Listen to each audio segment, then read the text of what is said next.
출애굽기 7장.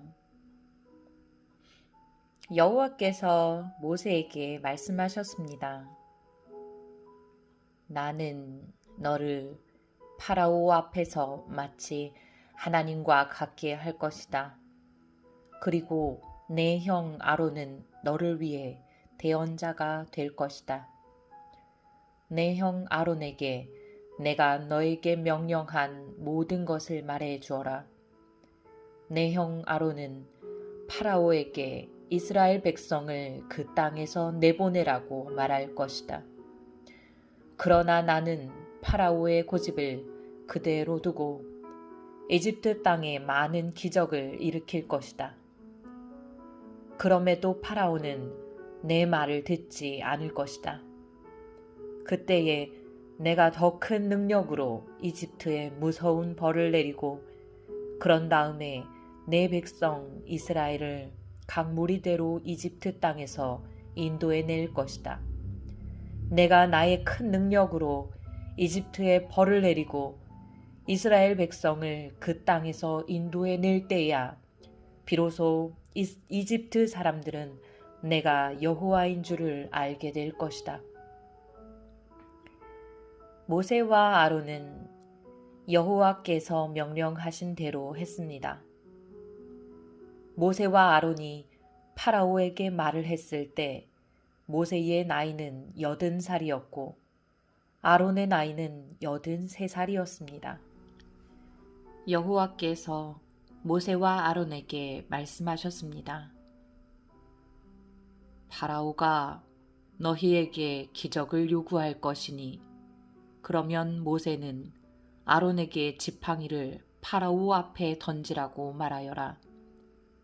그 지팡이가 뱀으로 변할 것이다. 그리하여 모세와 아론은 여호와께서 명령하신 대로 파라오 앞으로 나아갔습니다.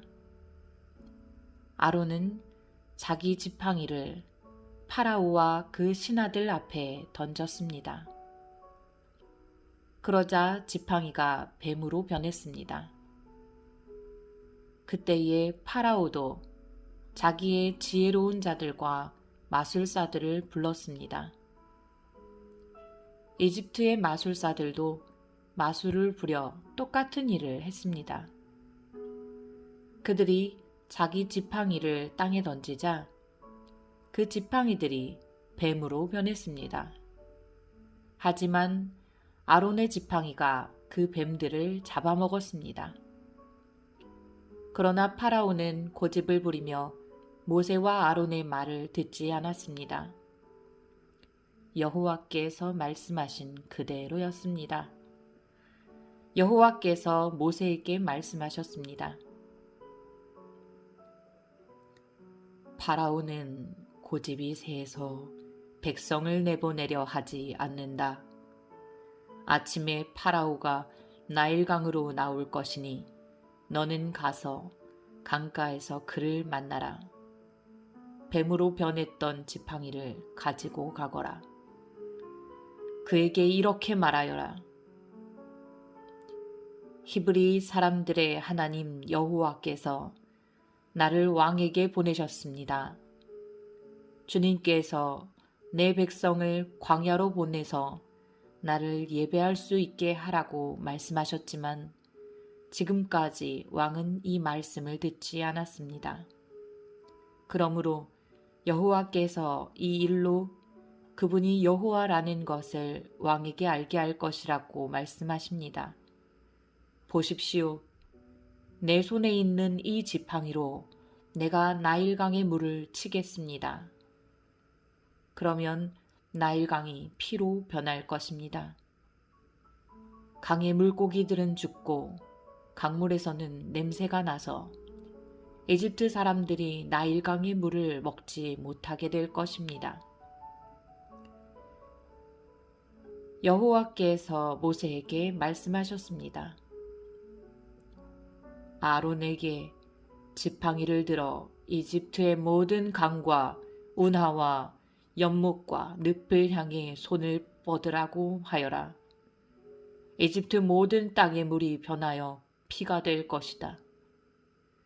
나무 그릇이나 돌 항아리에 있는 물까지도 피로 변할 것이다. 그리하여 모세와 아론은 여호와께서 명령하신 대로 했습니다. 아론은 지팡이를 들어 파라오와 그 신하들이 보는 앞에서 나일강의 물을 쳤습니다. 그러자 나일강의 물이 모두 피로 변했습니다. 나일강의 물고기들이 죽고 강에서 냄새가 나기 시작했습니다. 그래서 이집트 사람들은 그 물을 마실 수가 없었습니다. 이집트 모든 땅이 피로 가득 찼습니다. 이집트의 마술사들도 마술을 부려 똑같은 일을 했습니다. 그러자 파라오는 더욱 고집스러워져서 모세와 아론의 말을 듣지 않았습니다. 모든 일이 여호와께서 말씀하신 대로 일어났습니다. 파라오가 몸을 돌이켜 왕궁으로 돌아갔습니다. 그는 모세와 아론이 한 일을 무시해버렸습니다. 이집트 사람들은 나일강의 물을 마실 수가 없었습니다. 그래서 모든 이집트 사람들은 마실 물을 얻기 위해 나일 강가에 우물을 팠습니다. 여호와께서 나일강의 물을 피로 변하게 하신 지 7일이 지났습니다.